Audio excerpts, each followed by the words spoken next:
Alright, so I think we're going to go ahead and get started. We might have some people trickle in a little bit. But yeah, so my name is Rob. I do a lot of the community management for role playing here at Zulus. And I figured, hey, you know, a lot of people want to try and learn how to become a DM.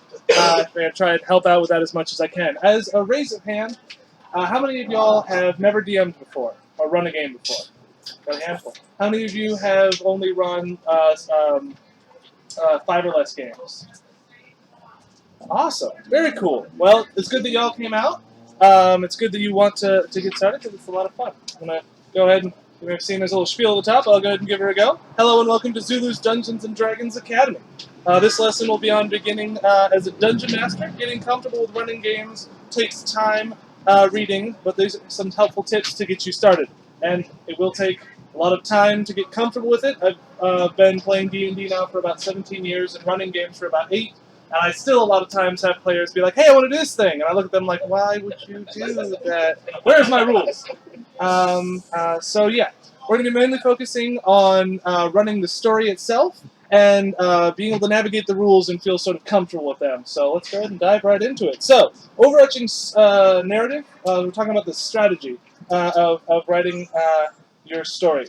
The players are going to mess with your plans. That is the first thing that you need to know is they're going to. But at the same time, that's not a bad thing because you are a group of people doing things together. So you need to be ready to sort of roll with those punches. And don't be afraid to let the players have that control, to have that sort of agency to move your story around. Yes, you are coming up with a larger sort of script for the narrative, but at the same time, they're still participating in the world. A lot of times, my players will say, "Oh, I got to make sure I'm following the story," or "Oh, you did this to me," and I say, "No, I didn't do anything to you. You made a decision, and I simply tell you the consequences of your actions." So they should be able to influence the story and influence the world. You're not playing a digital video game. There's not like specific things that have to be hit. This is a flowing, moving, living sort of thing. That being said, agency can also be what you use to make the characters feel as though that they're growing and getting better. So, for instance, when you have your first, third-level characters, they're not going to have a lot of control over the world. They can't just run into a town, kick down the door, and start, killing the guards. They're very weak. However, as they level up and as they become more powerful, they have more influence over the world, and you'll be able to let them take over more that way. All right, so this is all fun and good, but you got to actually build your narrative. So where do you start from there? So inspiration for your stories. The biggest thing I hear from a lot of beginning DMs is like, I'm not creative. I don't know how to get started, but that's okay. In the beginning, you don't have to be. In the beginning, it's okay to steal. There are loads of source materials, and in fact, a lot of times the things that you feel comfortable with, the things that are very familiar to you, will also feel familiar and comfortable to your players, even if they don't necessarily know that. Even if, like, deep down they're like, I kind of get a familiarity of that. The best example I have for that one is the Four Horsemen. I love using the Four Horsemen in my game because it's a very familiar, very comfortable trope we're all very used to. So, greatest example is the players go into a town, and in that town, the sort of person that takes care of sanitation is one of your main sort of antagonists. You got the person who's in charge of all the food that's being disseminated through the village. Is another one. You got your famine. You've got the judge, the person who takes care of all the laws, all the executions, all that stuff. You got death, and then the head of the guard. And going into it without actually telling them, hey, these are the Four Horsemen, these are the guys that are going to be your problem, the players can kind of still get that feel. And at that moment, when you have all four of them together, one of the players is like, wait a minute, these are the Four Horsemen. Then you have that aha moment for them, and then they can feel like they've become a part of your story, and they've sort of gotten something that you didn't expect them to get, which can be very rewarding to the players. Other examples is you have, there's a song, A Mountain Called Monkey. You've got this sort of world where these people are going through these dreams, and things are kind of crazy and wacky, and you can take that and turn it into a storyline. Game of Thrones, great example. If you like things, specific storylines, specific things that are happening, steal from them. It's okay to feel kind of like you're doing a fanfic of the things that you love because you're doing it because you love it anyway.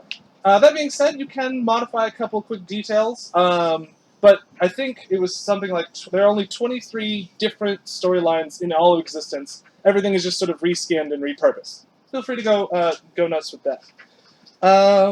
So, another thing that a lot of times you'll run into is you'll create specific things that you want to have happen. You're making destinations for players. A lot of times the problem with destinations for players is, again, players are going to mess with your stuff. They're going to throw monkey wrenches in it. You're going to throw this big, badass boss that's going to be a recurring villain that's going to constantly be harrying them, till at the end there's this climactic fight, they have the weapon to kill him, and they kill him the first time they see him.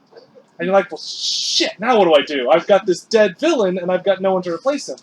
Now, the way to deal with that is to create obstacles, to create foils. You come up with different challenges that you expect your players to have to deal with. So you're like, I like this. I like the feeling of they have this group of goblins ambushing them, but instead of doing kind of normal things, they have a net thing. They're going to try and capture them really hard. So like they have tanglefoot bags, they've got nets. They have this whole sort of plan figured out. And the last session, they're like, we're going to go into the caves. You're like, cool, this cave is full of these goblins. It's going to be great. And then you start your next session, the player's like, we're going this way because we want to go back to town. Because why not? So then you're stuck with a cave full of goblins and players going back out into the woods. Now, if you've created obstacles, if you've created these challenges for people, just take those goblins and plunk them out in the woods. You can change it up a little bit, have it so that, they're coming through this clearing just as the goblins are coming back from doing a raiding party, and there all of a sudden you have the players and these goblins face to face, not really sure what's going on, and you can create these really interesting moments where the players have to try and figure out how are they dealing with this new challenge, sort of thing. Also, kind of continuing into that idea, actually, we're going to cover a little bit more in the rules section, random encounter tables. Those guys are real helpful. The other thing for your overarching stories, if you don't want to necessarily create your own because it's time-consuming, it can be very difficult, there's a lot of work that goes into it, you've got good old-fashioned modules. D&D has been coming out with a lot of these pre-made adventures that are designed to for you to just be able to throw the players in. Sorry, some people. How's it going? You good? Yeah, have a seat. Oh no, you're good.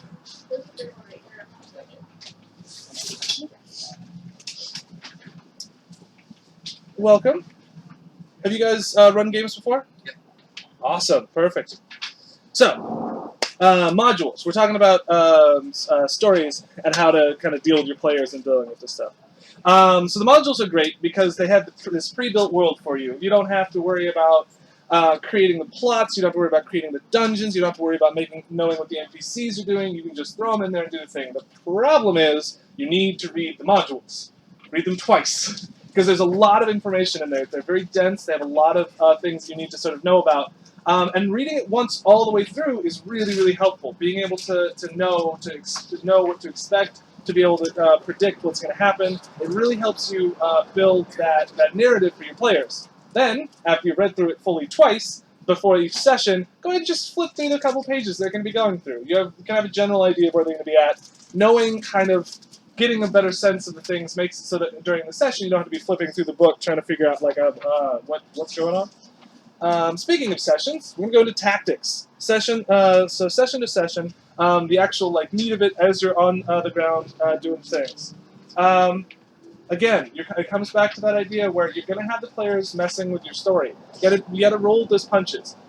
Having really beautiful set pieces is entirely okay. That is definitely a good thing. But also knowing that that the players have that agency, they want to be able to feel like they're the ones in charge, is also very essential. I've heard time and again players talking about, like, yeah, it was just super cool, we totally killed this guy, he didn't expect us to, and then the DM was like, and then he ran away. And that's not fun. You want that fun moment. And it's going to be hard. There are definitely going to be moments where you're like, I wasn't ready for that.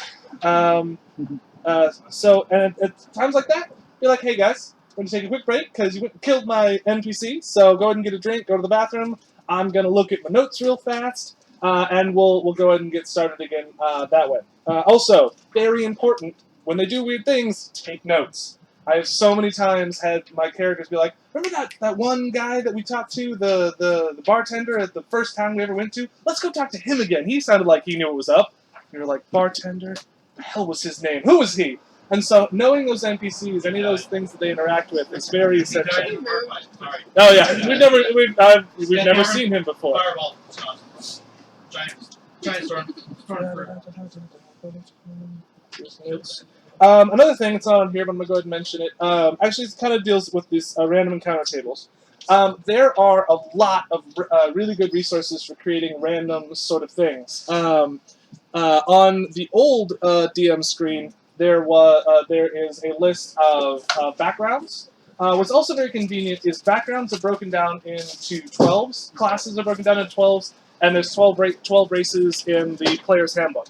So what you can do, if you're like, ah, crap, they have this NPC that they want to talk to, just roll a quick 3 d12s real quick. That'll give you a race, a class, and a background, and that'll give you a real good sense of like who the character is. If you want to go a little deeper into that, go ahead and actually go to that background and roll their ideal, their bond, all that sort of things. And then you can have a much better sense of who that character is, who that NPC is, and you can sort of go with that as the NPCs are interacting with people. I'm very much a fly by the seat of your pants sort of DM, Schrodinger's DM, so to speak. If they don't open a door, there's nothing behind that door. Or there's everything. Who knows? I like to create NPCs that are going to do their own thing and sort of make problems and that sort of thing. And if they deal with them, sure. If not, they burnt down a couple towns. It happens. But what's really, really helpful is a random encounter table. Because you can just take the time and there's no pressure to be like, what would be some interesting things? You can, there's, in the DMG, they have a chart on monsters that are appropriate for each different biome, broken down by their challenge rating. How's it going? Do you wanna, we have one more chair up here if you want, and one there. We'll let you come on in. Have you run a game before? Once. Once? That's perfect. You come to the right place then, sir. We're doing the story stuff. Figuring out the meat of it.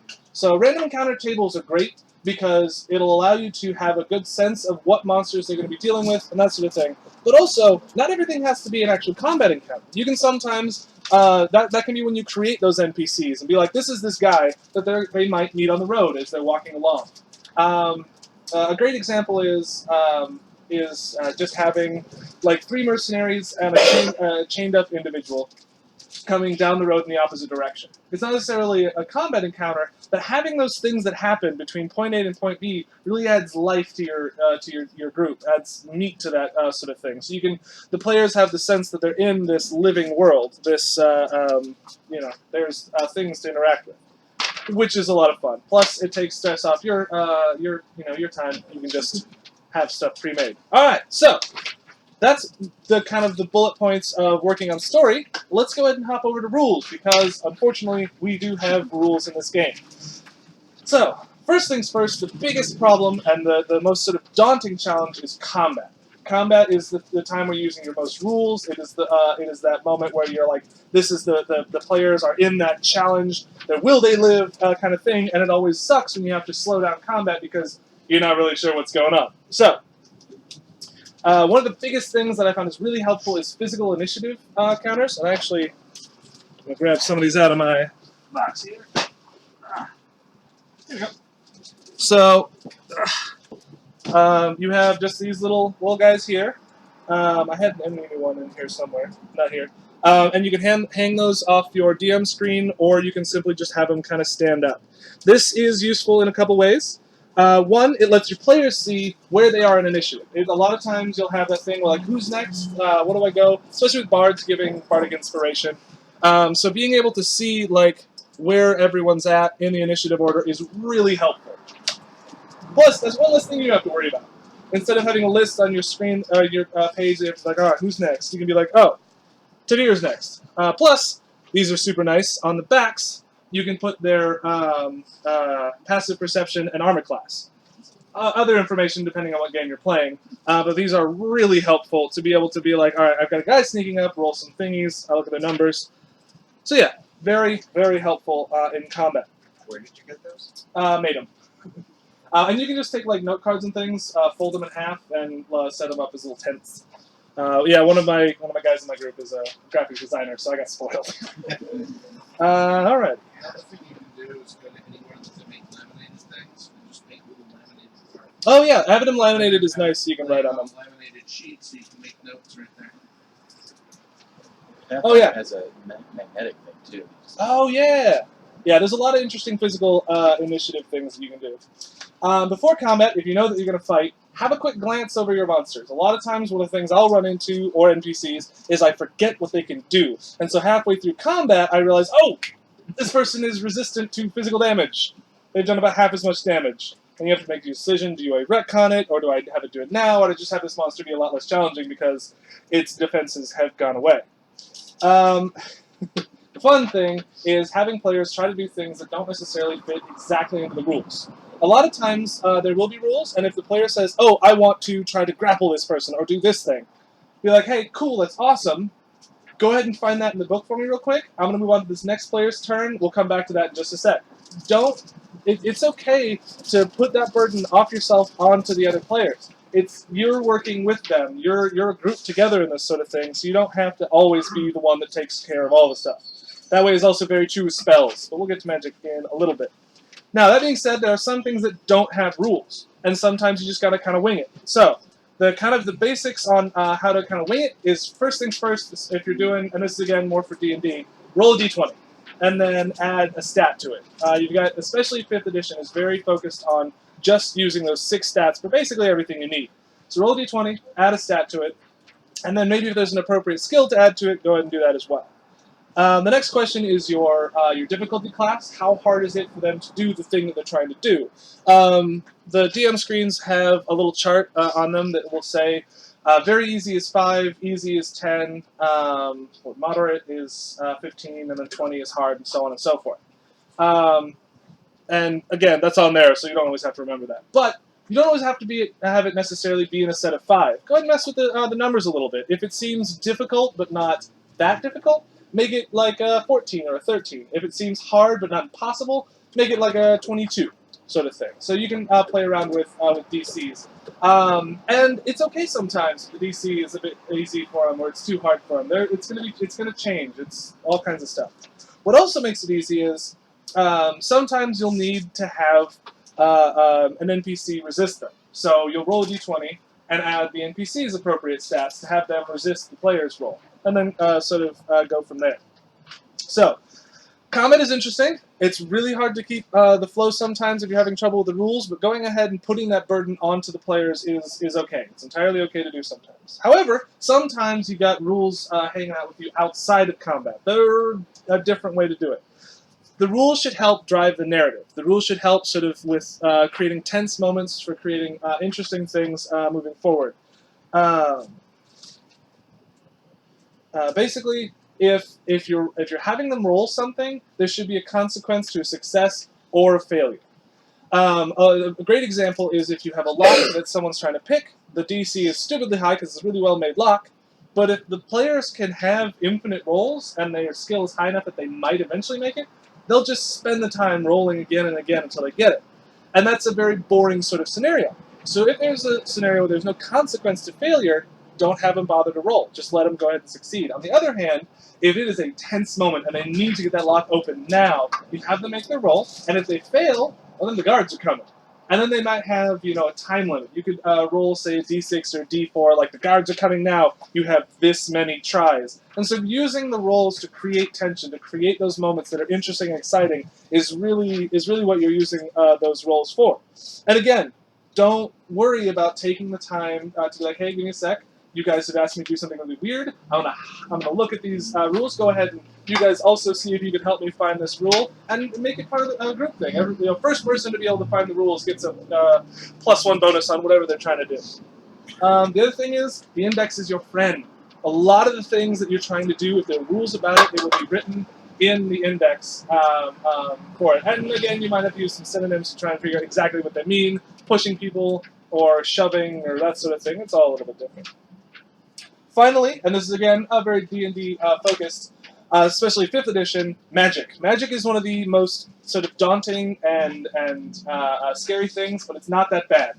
All the information you need are written out in the spells. If the player wants to cast a spell, you don't need to have them memorized. Again, have the players just read the spell to you. Just like, they're like, I'm going to cast this. What does it do? You're like, I don't have the spell in front of me.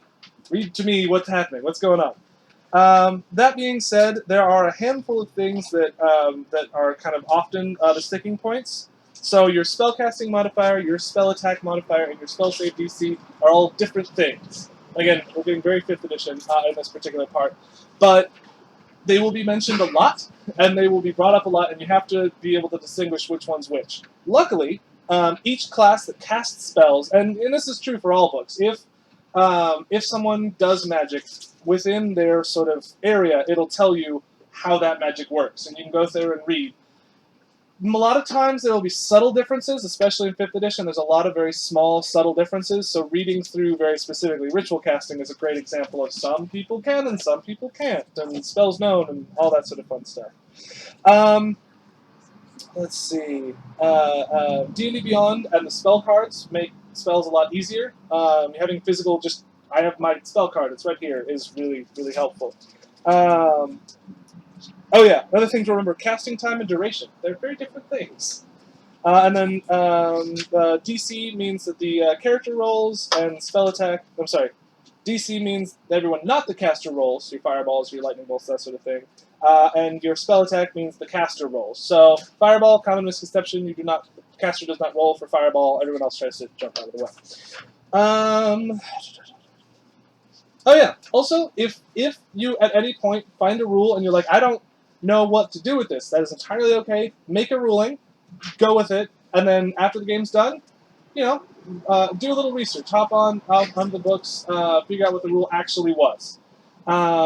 And then, sort of as a final note, I found I had a guy that asked me about this. What do you deal with in 5th edition long rests? A lot of times, player will start the day, they'll have a random encounter, they'll get damaged and use a lot of their spells. Like, cool, we're going to take a long rest. And you're like, it's 10 in the morning. You narcoleptic people.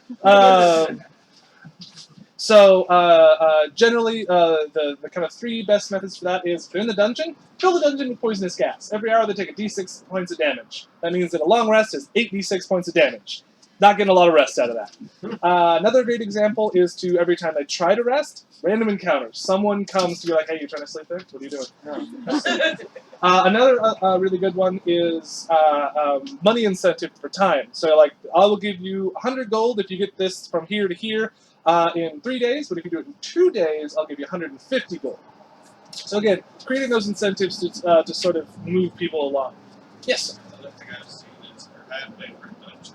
You go to sleep, or this dungeon is already halfway through the dungeon, and we all get together and just jump in. Yeah. And that will stop people from doing that. Yep, those random encounters are really nice. So yeah, that is what I have so far. What questions do people have?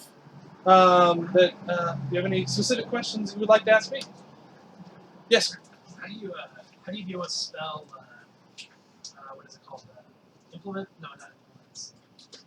The thing with materials. Yeah. Oh, so generally the way in 5th edition you're talking? Yeah. So 5th edition has done something kind of nice. You have the option of doing a focus or your material components. Okay. A lot of times, the material component pouch has the material components you need for the spells. In a lot of them, unless it specifically says a gold price, material components are purely for fluff. Okay. And so they have this bag, and they pull out of the bag the things that they need, and then they cast their spell. Essentially what it's saying is they need to have a hand available to grab something out, and they need to not be naked.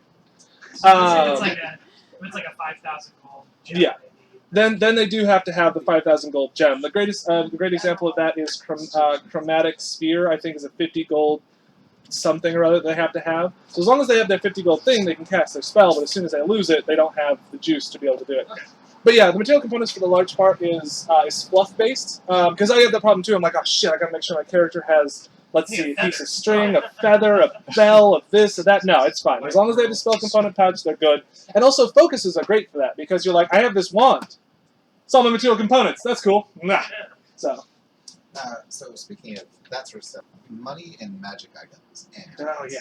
doling that out and not being crazy generous, but not being stingy. How do you balance that? That is an excellent question, and I'm still working on myself. So I've always thought the economy in role-playing games are very strange. Normal sort of NPCs have really small, like they'll see a gold a week sort of thing, whereas you're dealing in thousands of gold as players. One of the things I mentioned specifically in DMG about magic items is they're like priceless pieces of art. There are these things that for the most part you don't actually like purchase, like the Mona Lisa. You can't purchase the Mona Lisa unless you have stupid amounts of money. That being said, things that are uncommon are more likely to be bought and sold and traded. I come from 3rd and 3.5 edition, where buying and selling magic items is what you do. So a lot of times just finding that sort of balance of what you're comfortable with. One of the things I found that's really interesting is when they go into a vendor, roll like 3 or 4 percentage dices on your loot table, and that's all of the items that that particular guy has. Because magic items aren't as readily available in 5th edition. They are cool and they're awesome, but they're not as readily available. Also, attuning is real good for balancing people's massive magical items. And a third option, if you realize I've given... I'm not familiar with the attuning. In 5th edition, some magical items will require attunement. So it'll take an hour of you concentrating on the thingy and being like, it's mine now, I love it, and it loves me. But you can only have 3 of them. Okay. So attuned items can be really useful for that, because then you can't have them just covered in magic items, which will definitely happen. Another option, though, if you're like, shit, I've given these guys way too much magic, some of them are cursed. Or even more fun, which can kind of get you a voice into the party, have one of them be sentient. Or like they've been using it for long enough, and they've been doing this thing where all of a sudden this thing awakens and is like, shit, I'm a sword! Oh, wow, this is weird, I was a warrior like last week, I've been dead for 100 years? And that can be really interesting, because you can then use that as your sort of ex machina, where you're like, this old ancient warrior is like, no, you must not kill this person, for they are a thing, or whatever. Or they can decide that the person is not worthy and start taking their power away. So it's like, I've got this magic sword that's now a regular sword. Or it even is detrimental in many ways. So that can be kind of an interesting way to sort of rein in the magical items as far as that goes. I think there was a question over here, and then we'll get back to you. So in the Dungeon Master's Guide, there's a way to roll up all the hordes from the first to 20th level that the party should encounter. Oh, okay. So that can work as a baseline, and then you can kind of cherry pick. Oh, that's appropriate for what this monster collects. Yeah. Like you don't want the painting going to a golem, Because it wouldn't make sense for him to have. right? Yeah. That makes But sense. it's encountered, on they arrive in the different tiers, and on each level. So you can say, okay, here's the chances for getting. So kind of unlocking things as you go. Yes, I like and the uncommon and the rare that you're talking about, they become more.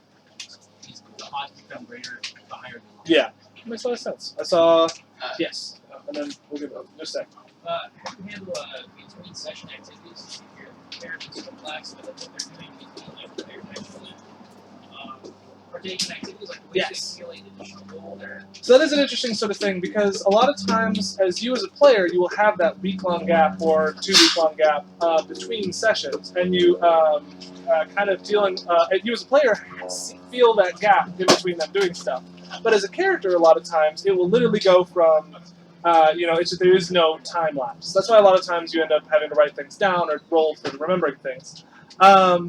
So it can actually be really interesting, and especially if I heard that if your sessions are feeling stale or they're in between adventures, having them say, okay, well, it's been a week for them.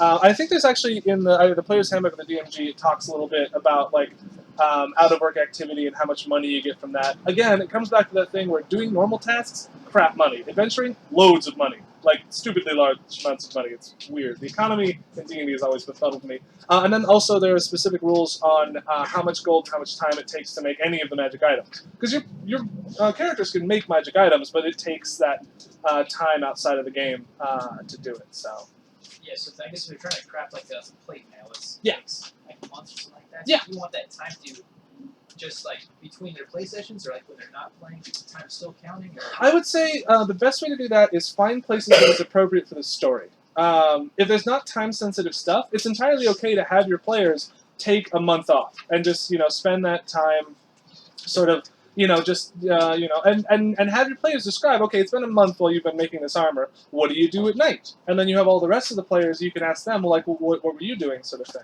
And another thing you can do is, if you fast forward that month, is have them roll a couple of skills that would be appropriate for kind of what they're doing. And then once they've rolled those, you can kind of give them a quick, like, well, this is what happened, this is how things work.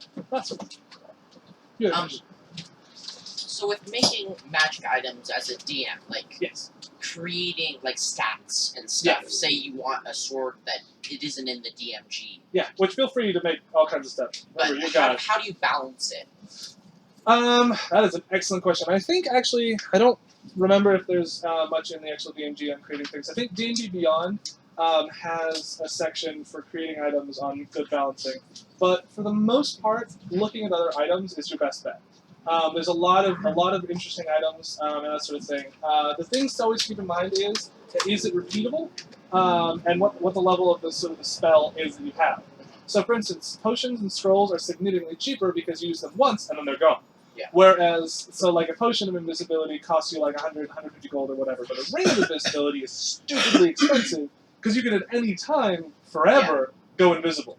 So trying to sort of think about, is this a repeatable task? How much will this directly affect the play on a regular basis? So if it's like this obscure thing where you have this dowsing rod, where anytime there is a stone secret door within 30 feet of you, it'll sort of vibrate. That is a very sort of specific sort of thing, Yeah. and some of that can be a little bit cheaper. So, trying to consider the repeatability, the usefulness on a regular basis, and then comparing it to other existing items would be my recommendation. So, and then I saw a hand. I'll take it. So how, as a DM, do you encourage roleplay? So, that is an excellent question. That is a tough question, too. I think lead by example is definitely a good one. Getting into character with your NPCs is very essential. Talk to the player as if you were talking to their character, sort of thing. There's another way. In 5th edition, there's an award the DM can give to the player. What's it called? Inspiration? Inspiration. Inspiration is a great That's- one. that's- 100% inspiration is a really good one. XP bonuses are also a good one. Like, at the end of every session, be like, hey, you had an awesome conversation with this guy, here's an extra 50, 100 XP, that sort of thing. Also, really great options. Sometimes, you're not into an interesting sort of thing, because there are some players that do not feel as comfortable with that. Trying to kind of, so if they're like, I walk up to the bartender and I ask for a room, or whatever, like, or we get a room, and you can be like, what does that sound like? What does that look like? Or he says no. And then it's like, well, why do you say no? And then that dialogue kind of gets started there. So yeah, encouragements through inspiration and XP, and then leading by example is another great one for that. So, also asking the players what they think their characters, how they feel about things. The background's a great for having that kind of framework, and then just be like, so what is this character thinking about during this sort of time? On a similar note, there is combat can get really boring sometimes because a lot of times I attack, and I rolled my d20, and that's not interesting. That's not fun. In Exalted, they have stunt dice, which are these incredible things where if you explain yourself, like what you're doing in combat, you get an extra dice because it's a dice pool system and a little bit of resources back. If you explain yourself really well, you get 2 dice and more resources. And if you go if you're really explaining this crazy fight scene where you're like, I'm gonna run up the wall, do a backflip, and as I do so, pull the gun out of the guy's hand, flip it around, and then aim it at his face and tell him to get on the ground. Then here's a bunch of dice and extra stuff, and you can 100% do that. So Sometimes encouraging. D&D sometimes punishes those. Like, okay, we'll roll check for that, roll check for that. Yeah. And Yeah. you might have advantage. Yeah, well, and that's the thing. The great example you can give that is give them advantage. If they describe what they're doing that's really fascinating and interesting, give them advantage. Encourage that fun sort of thing. We'll do this real quick, and then we'll come back, and then we get you, and there's a lot of people. Yes. Right now, with diplomacy checks, if you make the player actually have an argument for diplomacy, if they have a good argument, you get a bonus. Oh yeah, If 100%. they give a really bad argument, you get a penalty. And those diplomacy entrances can be really fun role-playing opportunities. When they botch a roll, you're like, it isn't done there. Combat doesn't immediately break out, but now they have to talk their way out of a pickle, which is fun. You got a question? And there's a couple back there. How do you encourage teamwork during combat? Because I feel like a lot of times it's just one person attacks one thing, the other person shoots another. That'd be really close, work together to the ground.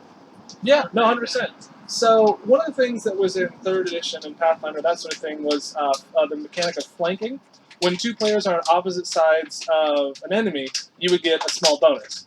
So one of the things a lot of times I'll use is the flanking bonus, where if you have a friendly on opposite sides of the person, they're trying to fight 2 people at the same time, so they now have advantage on the 2 people attacking from opposite sides have advantage for that. Can you give an example with with the initiative? So it's kind of weird having one person go first and then having teamwork. That is an interesting question. I will. Let me Yeah, think on in that one. regards I'm not to the gonna- flanking, Yes. I see rogues working with people all the time because they get these sneak attacks. Yeah, if they have Extra someone damage, within they're 5 always feet. looking for someone to flank an opponent, and they'll either be close melee or range attack. Yeah. Another one. There's. Did you have a? If you have your enemies using team, it might be Oh, yeah. players use team. Exactly. That's a great way to do it. Is What do you say? show if you have the enemies use teamwork against your players, you can sort of help show them the advantage of fighting together. Another great one that I've seen is Thorn Whip. It technically says that you don't get advantage, you don't get to take opportunity attacks with Thorn Whip, but having the druid set up and then pull people out of combat so everyone else gets to swing at them as they get pulled out can be really fun.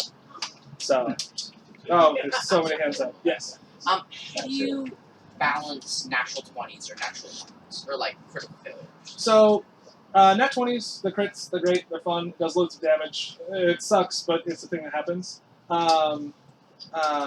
Again, it's okay sometimes if the dice will do weird things for you.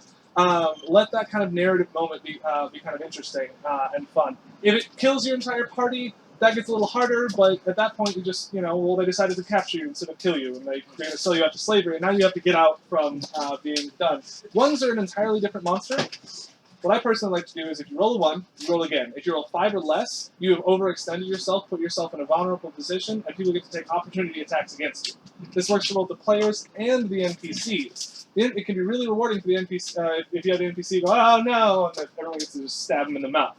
So that can be fun. Yes, sorry. I meant more like. Sorry, like more like true or false rolls, like AC or something, where either you hit or you don't. Mm-hmm. Where you still want to add a bonus for the getting a natural 20, but you also there's not really much you can do because it's like if you get a 17, it would have the same result as if you got a 20. Yeah. With 20s in combat, specifically, you have that critical hit, which doubles your damage. So that can do that. With things like skills, getting the nat 20 can be that extra little nugget of information. Or just, you don't really get anything. That's all. I just want to go back to the encouraging roleplay. Yes. You talked about giving added XP, the bonus. Yeah. In the games I've been in, that's sort of raised issues with players who don't roleplay well. And people start. How do you do that without causing issues, a dynamic within your party where people are getting upset? Yeah. Because I've not seen that work. So Yeah, that's fair. It could be, what you could do is have it not just be a specific person who gets the XP for roleplaying, but the whole group gets the XP for roleplaying. So if there's a particularly good role-playing session, then everyone gets the benefit of that role-playing. That encourages other people to encourage other group members. So it's one of those, if one person benefits, everybody benefits sort of thing. And that would help sort of raise that, I think. Yeah. So you had a question, and then we'll kind of come around here. Sorry. How do you deal with a party that insists on splitting up? We were actually just talking about And that. re-splitting and re-splitting, and you've got Uh, 5 groups to maintain yeah. different time scales. Really, the question is, how many clerks do they have? So the best sort of way to deal with that. Then they die. Yeah, everyone dies. No, just kill them. No. So one of the things that I heard that's actually a really good one, and we were just talking about, is go ahead and have them roll initiative.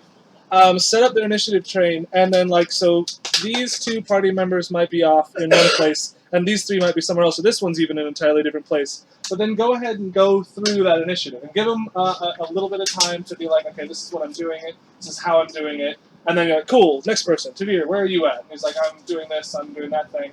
Another great way to do it is to think of it kind of like doing a show. We were talking before about an example of doing like a heist. So you've got your physical adept at the door ready to break in. You've got your decker on the net in the middle of hacking. And your getaway driver sitting, kind of ready to drive away. And then the sniper on the roof, because why not? Anyway, so you start with your decker. He's going through. He's doing his hacks. He's doing his thing. You have him make his roll to see if he gets in to be able to shut down the security system, and then you have that, it's like, this is the very first thing, did the security system go down? Cut from him, go to the physical adept. And be like, alright, so you're at the door, are you going to open it? He's like, I guess so, this is the signal, and, so you have that kind of moment. Then he goes in, he makes a couple rolls, and then he botches a roll for to try to sneak, and now the guards know that he's there, and they're coming at him. then cut from him and go to your other guy. And so you have that kind of that building tension. I think of it kind of like a show. You've got that building tension, and you're cutting from point to point.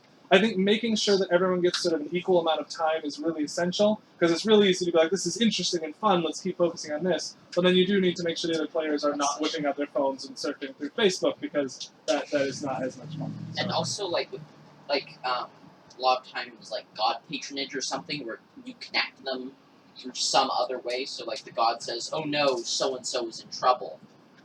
I can get you there if you want to get there. It's also funny sometimes just if they are split up and things go bad, you'd be like, oh, guys split up, guess that sucks to be you. Make a new character. Yes. Going back to you, 40 has these really cool things called crit fail, crit success cards.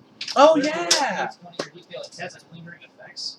Like, your character got blinded, or has a broken arm, or you're shooting something. You can see those effects that don't go away until like a long rest or the night does.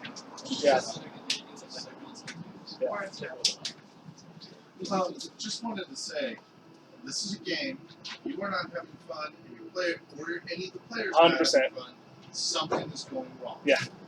The other thing with that was just also getting people invested in the game. One of the things I've had a lot of fun with as a player is, especially if you have a hometown that you keep coming back in, what does your character do in your off time? Yeah. Do they buy a bar? Do they open the only magic shop in town?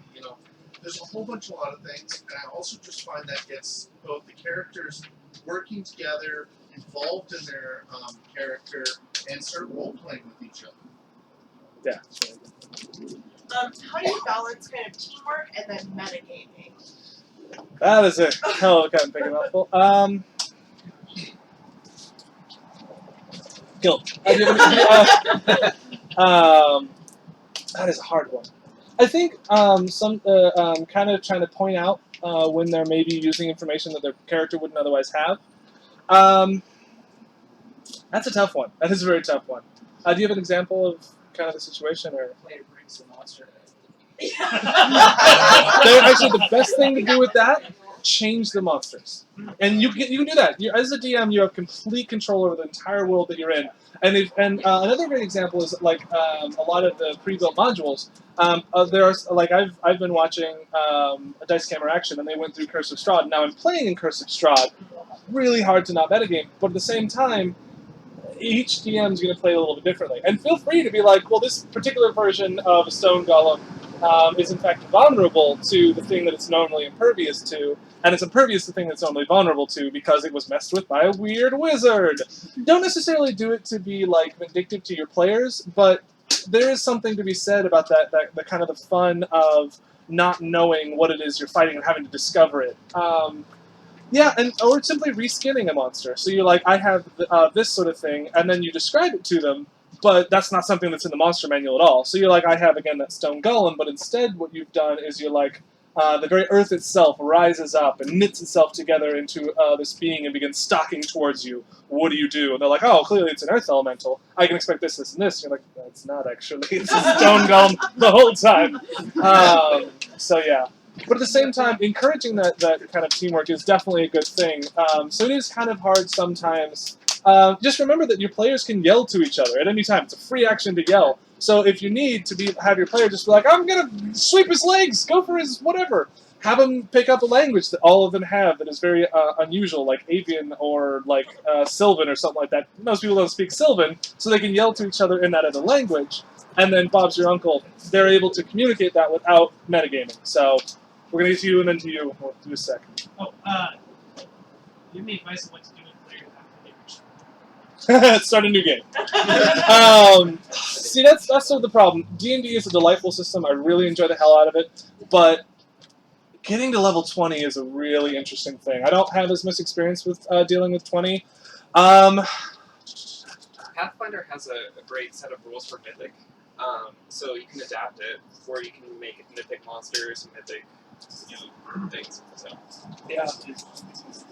The problem is after about 15th level in D&D, Pathfinder, etc., a competent party can usually walk into a fairly large city and go, I like This is our place. city now. This is ours now. Yeah. So at that point, then you start running into the issue of having them have interesting sort of moral challenges. having them have interesting sort of like, because 7 the physical and and like most of the challenges they run into that they had been dealing with before, and again it comes back to that agency sort of thing. So at that point you could even transition to, well, you guys can fight basically anything. So what do you want to do?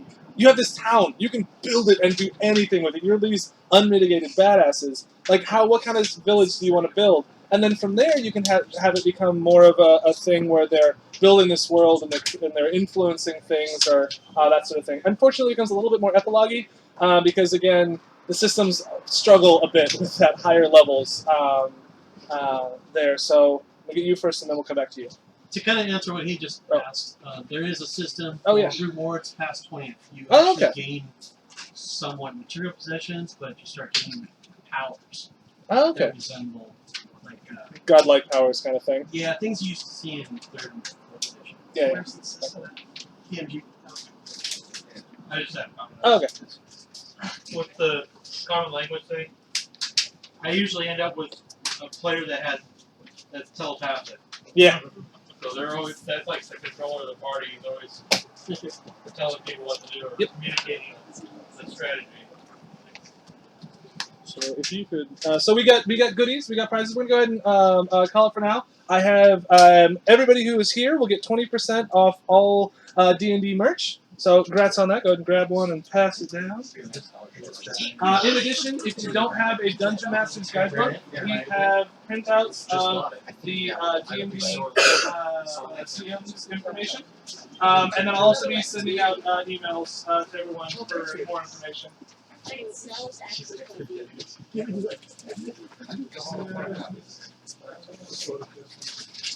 Did you bring all of them in?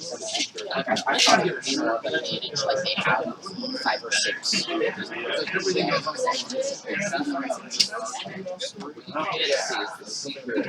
Watermark.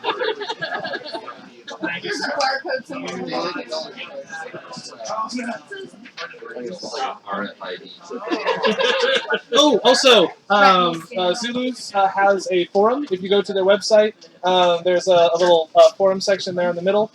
It has that's where we can communicate, build groups, all that good stuff. Also, YouTube has loads of people playing D&D on it. Would definitely recommend it. Watching other people play D&D is awesome. And yeah, any other questions? Feel free to ask them on the forums. And go ahead and we'll go ahead and you can come up and. Actually, we're gonna do a couple more questions. Why not? What do we I'm got? just curious what your favorite non-D&D role-playing game. Exalted is incredible. It is such a fun game. Exalted? Yeah, it's a White Wolf one. Huh? Why? Because it's so much bigger than life. But at the same time, it also, while you are basically the scion of a god and can punch over mountains, the entire world is against you. There's an entire race of future seers that have decided that you are bad and you need to not exist. And so countries will go after you, specifically one person, whole country, down in your head. And it's very anime. It's big, it's ridiculous, you push boats. It's so much fun. I got a building campaign right now. Yes. And Ooh, I like it. they got to try to get their souls back. But what would you put as kind of like penalties to them, or pluses or advantages? Because death isn't as much of a problem. Well, I mean, it still sort of is. Could be really interesting is if they die for some reason, they'll still come back, but they get minuses to some of their stats. Like a random stat goes down by 2, because losing those stats really sucks.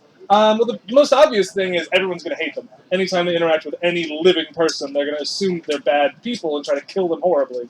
So just leaning into that sort of, not really racism, speciesism of just like buying supplies will be really, really difficult. Essentially, they have to steal everything they get. And that sort of thing. Did you have an idea? No, I have a question. Okay. So yeah, undead are loads of fun. Also the fact that most things are designed for living things, so all of your healing potions, all your cure stuff.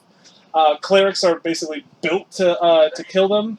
And you can even have it where they're constantly sort of being hunted. They have a group of like what do you call them, clerics or that sort of thing, who have discovered them and are trying to cause problems. Do you have a suggestion? Yeah, what if, talking about clerics built to kill them, but yes. What about the undead cleric? The undead, the dead cleric in the party. Yeah. The cleric in the party. They don't. They're work the same way? kind of. I don't remember because I haven't looked as much at clerics. Do they still have cause wounds for Inflict wounds. inflict wounds? Yeah. Yeah, inflict wounds would heal, whereas cure wounds would hurt. So all the negative energy stuff gives them sort of buffs, whereas the positive energy stuff doesn't really help. And that could be kind of a fun sort of thing. Bane on your party members could give them that plus, whereas a bless on the party members totally screws them. But the Bane against people will still Bane them. So playing around with what spells have effects on them, because all the spells are designed for living creatures. Also, having them remember the fact that they don't have to sleep, having them deal with the fact that they don't have to breathe or eat. Make that be something that they have to interact with, so they have to remember your character is like missing thing, or like they're undead, and you know holy places are bad, holy places hurt. So we actually tried to. We had a DM who tried to run an evil campaign, and we just. How do you make that work? Because people have no motivation to work together over time. Yes, definitely. I would say an evil campaign is great for a couple of sessions. It's great to get the yayas out and just be like, we're fucking evil, we're taking over this town, we're enslaving the population. But as a long-term sort of thing, it doesn't really exist. Another thing you could do with that, though, if you want, is have the whole party come to a head. Have them spend a couple sessions doing their things, kind of having an easy alliance, and then encourage them to be like, all right, we're done, and then have just a straight-up battle royale, because players versus players is not something you normally do. So it'd be really interesting to have that thing, you know, that whole like, well, my character's better. Like, just do it, fight it out, guys.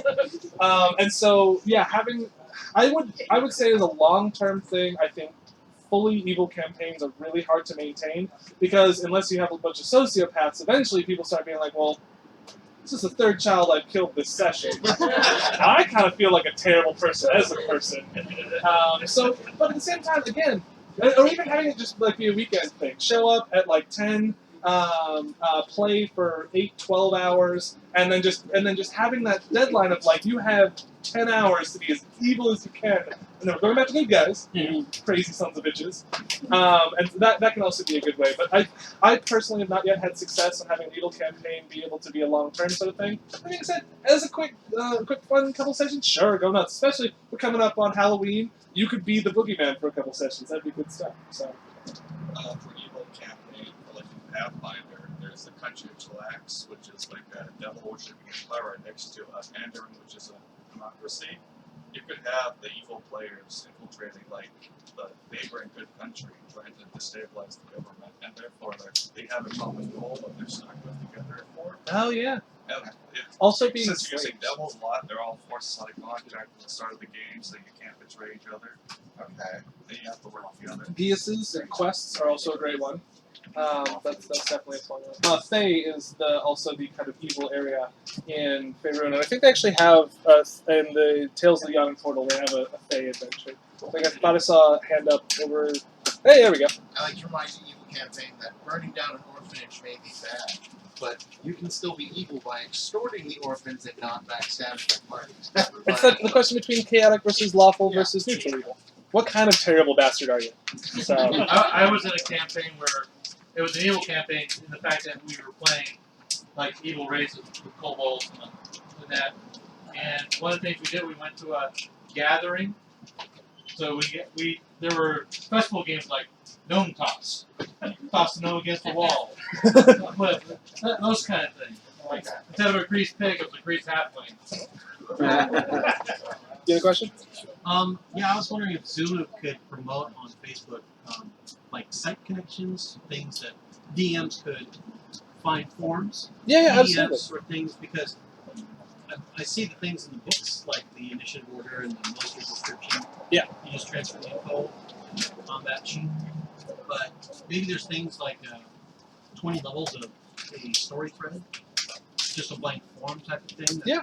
Do they do that with Zulu right now? Not yet. Talk to me afterwards, though. We can get some more stuff worked out with that. I will be sending anyone who signed up the email. We'll be sending you guys some of the resources that I use right now.